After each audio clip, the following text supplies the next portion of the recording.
Fala pessoal, aqui é Henrique Pinheiro, professor de Filosofia e Sociologia de vocês, do Espaço Prime. Estamos aqui numa situação um pouco diferente, numa videoaula, já que nós não estamos possibilitados de nos encontrarmos no nosso horário nas terças-feiras no Espaço Prime. Veja, para a aula de hoje eu programei uma discussãozinha sobre Karl Marx. Eu sei que uma videoaula é muito diferente do encontro pessoal. No encontro pessoal a gente pode aprofundar, dialogar, vocês podem me questionar. Mas quando a gente está aqui numa videoaula, é necessário ser objetivo, ser rápido, porque senão a aula fica cansativa. Então, vamos logo. Primeiramente, Karl Marx, ele deve ser estudado na sociologia porque ele é considerado um dos três pais do pensamento sociológico. Por que um dos três pais? Temos Karl Marx como primeiro, Max Weber como segundo e Emile Durkheim como terceiro. Bem que essa ordem não é necessariamente dessa forma, você não precisa decorar. Precisa apenas saber que esses três são os grandes pensadores. E é necessário termos uma aula específica para cada um deles, ok? Karl Marx, desses três pensadores, ele com certeza é o mais conhecido, é o mais falado e com certeza também é o mais odiado. Só não sei se é o mais lido, mas Marx ele é um pensador que ele levanta amores para algumas pessoas, que tratam ele como se fosse algo divinizado, e outras pessoas que colocam Marx como se fosse algo demonizado. Aqui a gente vai trabalhar o pensamento deste autor, ok? O primeiro fato que a gente tem que discutir é a questão das influências do pensamento de Karl Marx. Marx ele recebe influência basicamente de três grandes linhas de pensamento.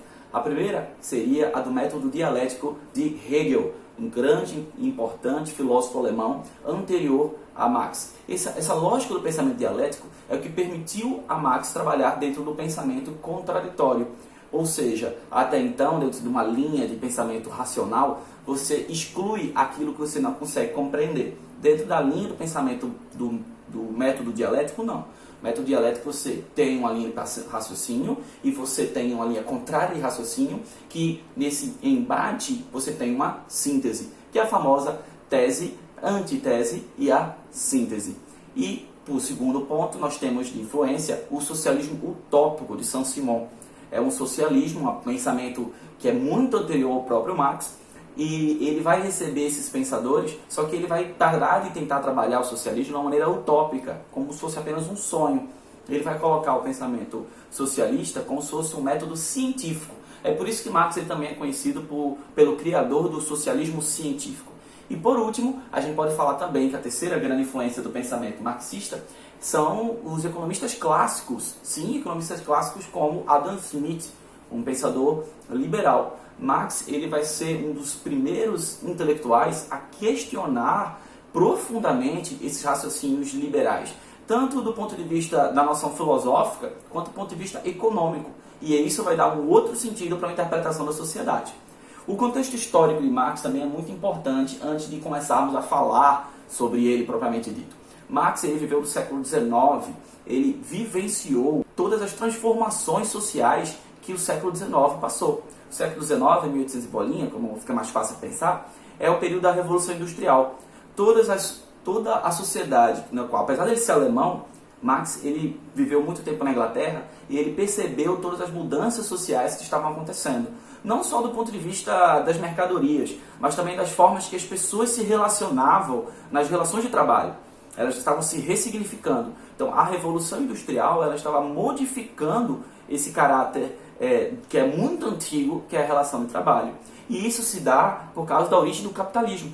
Marx ele vai fazer um processo histórico de análise e vai mostrar que o capitalismo ele foi ressignificando desde as suas bases, num estágio que ele chamou de acumulação primitiva de capital, que seria quando os europeus eles começam a praticar o mercantilismo. Desde aquele período, as relações trabalhistas elas começam a se modificar. E com o processo de industrialização, as mercadorias elas barateiam, elas alcançam novos mercados e a gente começa a ter o fenômeno da globalização. A ideia do materialismo histórico. O que é a grande inovação do materialismo histórico? É uma maneira de você explicar a sociedade, explicar os desenvolvimentos de uma sociedade através dos meios de produção.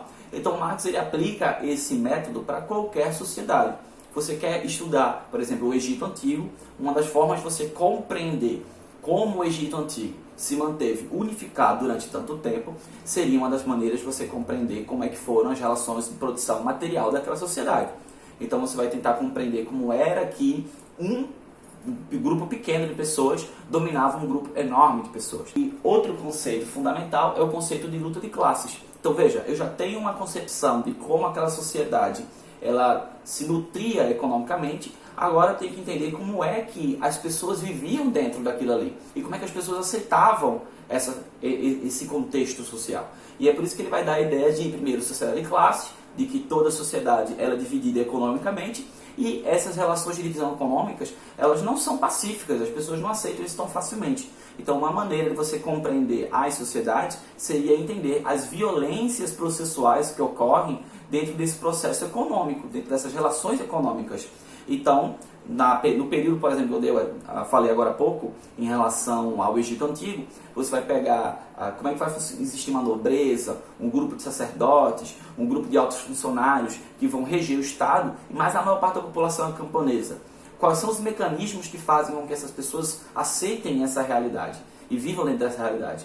No período de Marx, ele vai colocar as classes sociais definidas de outra forma. Vai ser os burgueses, e do outro lado nós vamos ter os proletários, que seriam as pessoas que trabalham nas fábricas, por exemplo, que elas têm um processo de distanciamento. Esse processo de distanciamento, Marx vai chamar de alienação.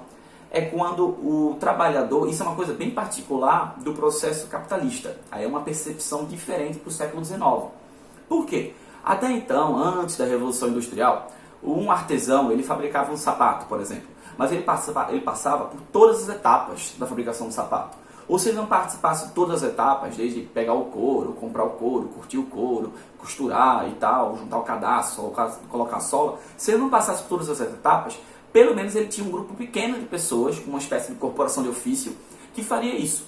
Então um grupo de pessoas produziria em vários dias, talvez até semanas, um sapato, certo? E aí esse grupo viveria. Dentro do processo industrial, muda radicalmente.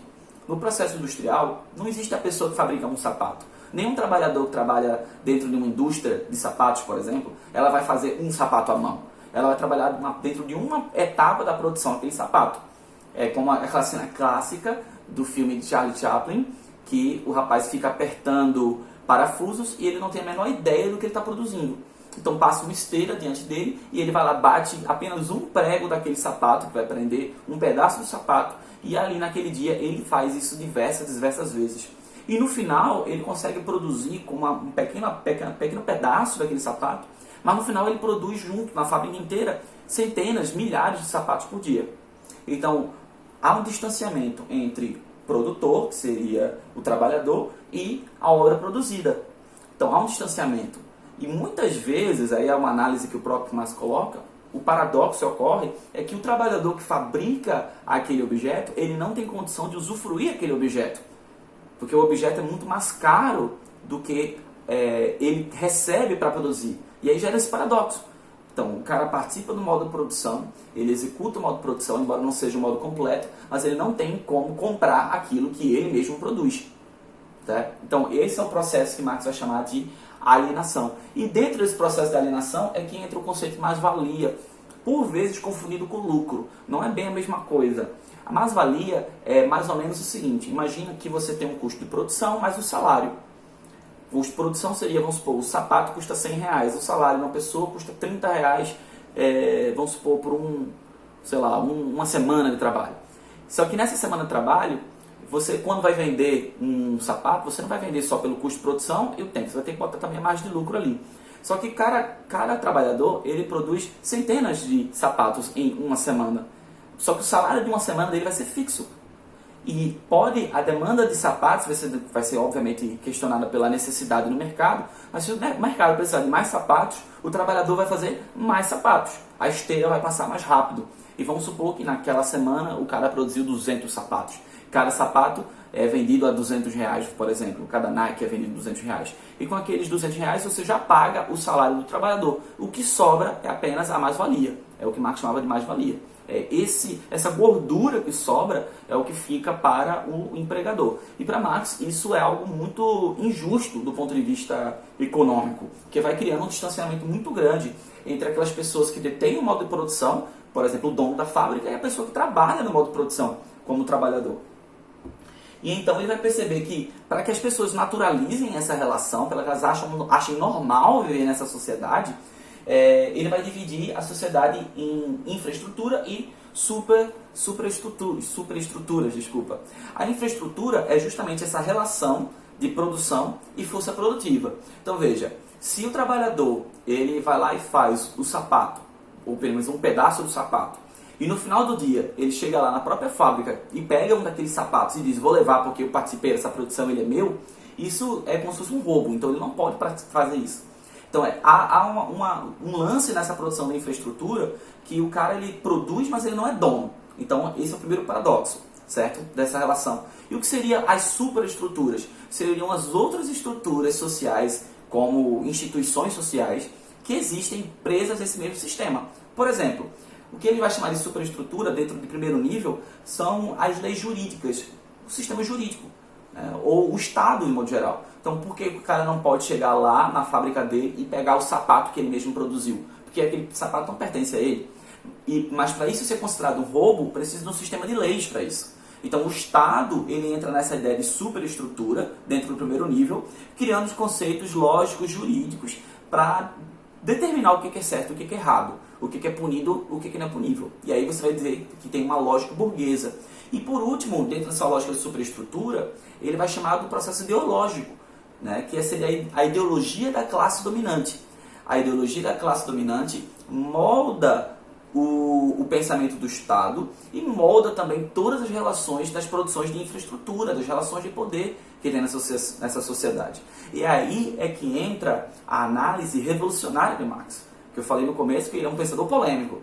Na medida que ele detecta isso dentro do seu tempo, ele fala, se a gente percebe que a sociedade se movimenta dessa forma, dentro do sistema capitalista, certo? Que você tem uma estrutura de leis ideológicas feitas para defender o patrão, já que eles fazem parte, que os patrões fazem parte da classe dominante.